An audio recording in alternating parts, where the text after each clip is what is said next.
जय हिंद साथियों, अभी हमारी मौजूदगी है दिल्ली के अंकुर विहार के अंदर और यहाँ पर आप देख रहे होंगे एक 4 मंजिला इमारत जो कि भड़बड़ा करके गिर गई। वो क्यों गिरी? क्योंकि यहाँ पर नाला बनाने का काम चल रहा था।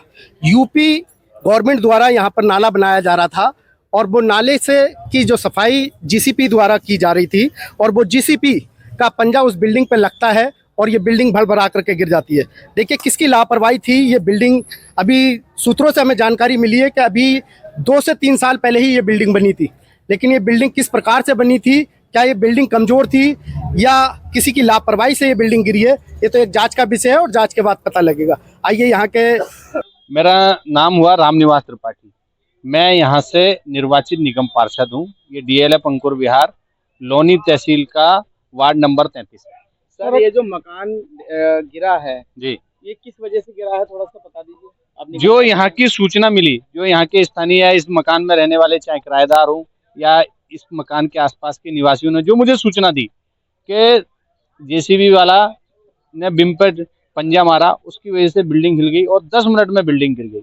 उसको हम बोलते भी रहे कि हमारी बिल्डिंग गिर जाएगी, इसको थोड़ा सा आप संभाल के चलाइए, लेकिन उस जेसीबी वाला जो चालक था उसने स्पष्ट कहा कि आप अपना काम कीजिए, मैं इस तरह का रोज काम करता हूँ, मुझे अपना काम करने दीजिए। सर, अभी तक कोई हताहत होने की खबर है क्या? नहीं, किसी भी प्रकार की जनहानि नहीं हुई है। ये आपके, हमारे और इस समाज के लिए सबसे अच्छी सुखद बात है। सर, ये जो आप जेसीबी की बात बता रहे हैं, क्या यहाँ नाला था जिसे साफ करा जा रहा था? नहीं, यहाँ गाजियाबाद विकास प्राधिकरण के द्वारा एक नवीन नाला का निर्माण चल रहा था। उस नाले के निर्माण के दौरान यहाँ जेसीबी अपना खुदाई का कार्य कर रही थी और उस खुदाई के दौरान बिल्डिंग की जो नींव थी, उसके जो पिल्लर थे, उन पिल्लरों पर कहीं ना कहीं वो जेसीबी का पंजा चला और उन पंजे के चलने की वजह से ये बिल्डिंग का और ये घटना हुई है। क्या इसकी जिम्मेदारी किसको देना चाहते हैं, शासन को, प्रशासन को? मैं इसकी जिम्मेदारी शासन प्रशासन के माध्यम से इस पे जांच हो और जो भी दोषी हो, चाहे वो जीडीए विभाग के जो ठेकेदार है वो या यहाँ जो काम करने वाले ठेकेदार के कर्मचारी हैं, इन सब की जांच हो, इस बिल्डिंग की भी जांच हो, जिससे कि वास्तविक पता लगे कि एक्चुअल क्या है, ये कितनी साल पुरानी थी। यहाँ के स्थानीय लोग तो कह रहे हैं कि 3-4 साल पुरानी थी, नई बिल्डिंग थी, लेकिन ये तो जांच के बाद ही पता लगेगा। ठीक है, इसमें जो लोग रहने वाले थे वो किराएदार थे और छोटे छोटे व्यापार करते हैं, कोई मुंह में इसकी ठेली लगाता है। उन परिवारों को हर स्थिति में शासन और प्रशासन, चाहे दिल्ली का प्रशासन हो चाहे यूपी का प्रशासन, क्योंकि ये जो मकान है वो दिल्ली में आता है, बाकी का नाला और बाकी का जो क्षेत्र है ये यूपी में आता है।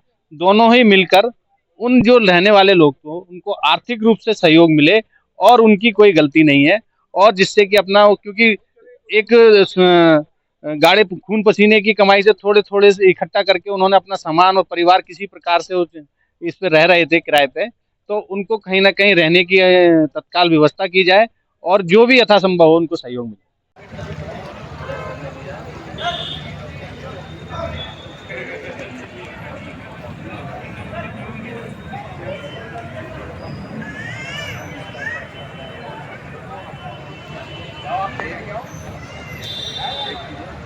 ये देखिए, इस मकान को नुकसान पहुंचा है नहीं पहुंचा, मगर यहाँ पर इस मकान में अपने कैमरे से कहूँगा कि दिखाएं कि सील लगा दी है कि इस मकान के ना कोई आसपास खड़ा हो, पब्लिक को बार बार आगे किया जा रहा है कि इस मकान से दूर होकर देखिए और इस मकान को बिल्कुल खाली करा दिया जाए। जो आसपास के मकान है उनको भी सबको खाली करा दिया गया है कि कोई भी किसी को भी नुकसान ना पहुँचे, किसी को हानि ना हो, और इसलिए सबको आसपास के जितने मकान, उस मकान के आसपास के मकान थे, उन सब मकानों को खाली करा दिया। मैं अपने कैमरे से कहूँगा, देखिए ये वो नाला है जिस नाले को बनाने के लिए खुदाई चल रही थी। ये नाला इतना कम्प्लीट था, उसके आगे का जो काम था वो खुदाई का चल रहा था। शायद सूत्रों का सब पता चला है कि वो जैसी जेसीबी का पंजा खुदाई के लिए मारा जाता है तो उसकी धमक से या की वजह से बिल्डिंग पूरी की जाती है। मगर बताया जा रहा है सूत्रों का से ये बिल्डिंग भी कोई नई नहीं है, पुरानी नहीं है, सॉरी, ये नई बिल्डिंग है। भी 3 से 4 साल बताया जा रहा है इस बिल्डिंग को बनाए हुए। ये भी नहीं, कोई पुरानी बिल्डिंग थी जो इसलिए गिर गई। तो मैं अपने कैमरे से देखिए किस तरीके हम पब्लिक है, और देखिए